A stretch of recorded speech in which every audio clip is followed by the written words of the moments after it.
எது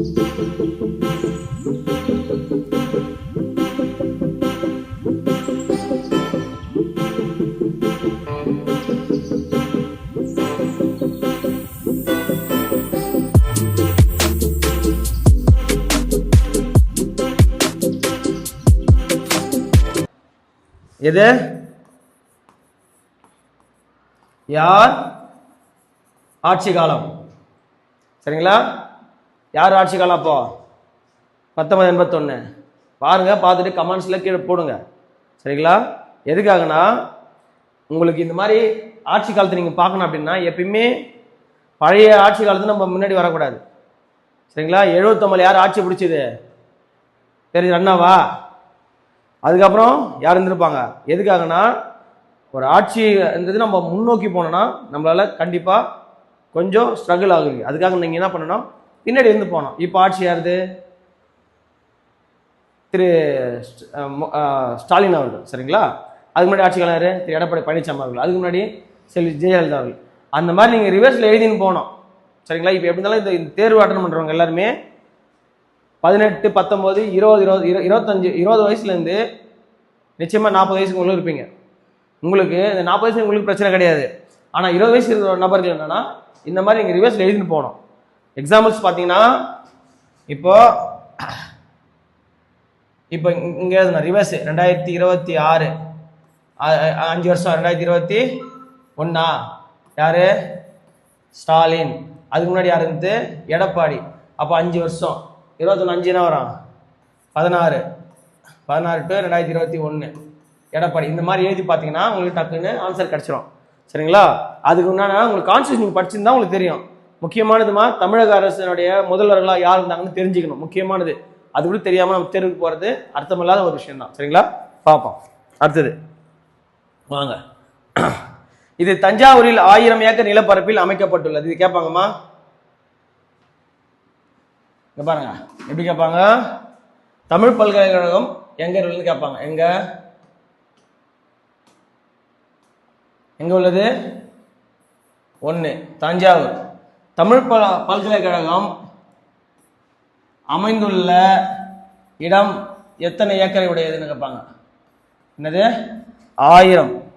சரிங்களா? 1000 ஏக்கரை உடையது. ஓகேவா? அதுக்கடுத்து பார்க்கலாம். அமைக்கப்பட்டுள்ளது. வானத்தில் இருந்து பார்க்கும் பொழுது தமிழ்நாடு என தெரியும் வகையில் இதன் கட்டட அமைப்பு உள்ளது.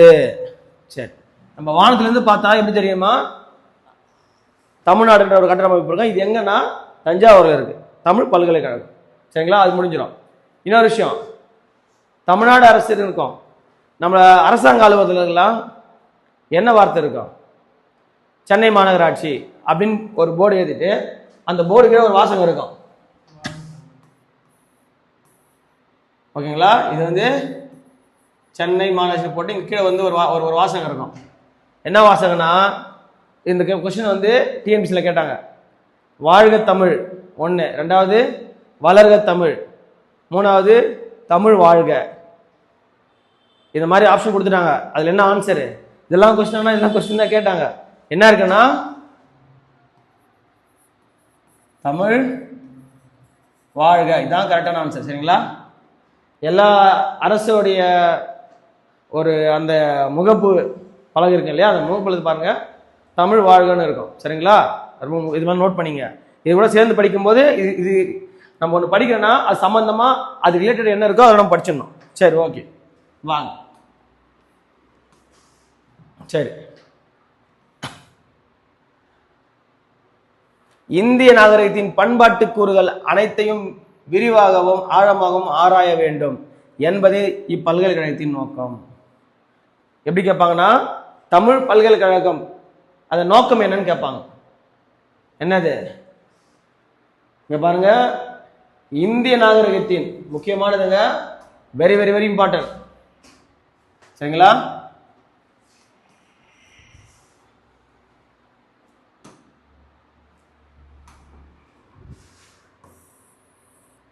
இந்திய நாகரிகம், தமிழ் நாகரிகம் இல்லைங்க, தெளிவா புரிஞ்சுக்கணும். அவன் கொடுப்பான். எந்த நாகரிகத்தின் பண்பாட்டு கூறுகளை ஆய்வு செய்த தமிழ் பல்கலைக்கழகம் உருவாக்கப்படும் கேட்பான். நம்ம நினைச்சுப்போம் தமிழ்நாடு பல்கலைக்கழகம் தஞ்சாவூர் எதுக்கு? தமிழை பத்தி ஆராய்ச்சி அதுக்காக தான் உருவாக்கிறான்னு நம்ம நினைச்சுப்போம். ஆனா அது கிடையாது.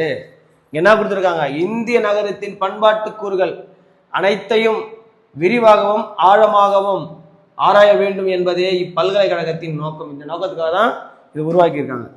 இங்கு கலைப்புலம், சுவடிப்புலம், வளத்தமிழ் புலம், மொழிப்புலம், அறிவியல் புலம் ஆகிய 5 புலங்களும் 25 துறைகளும் உள்ளன. இது கேட்பாங்கப்பா. எப்படி கேட்பாங்கன்னா,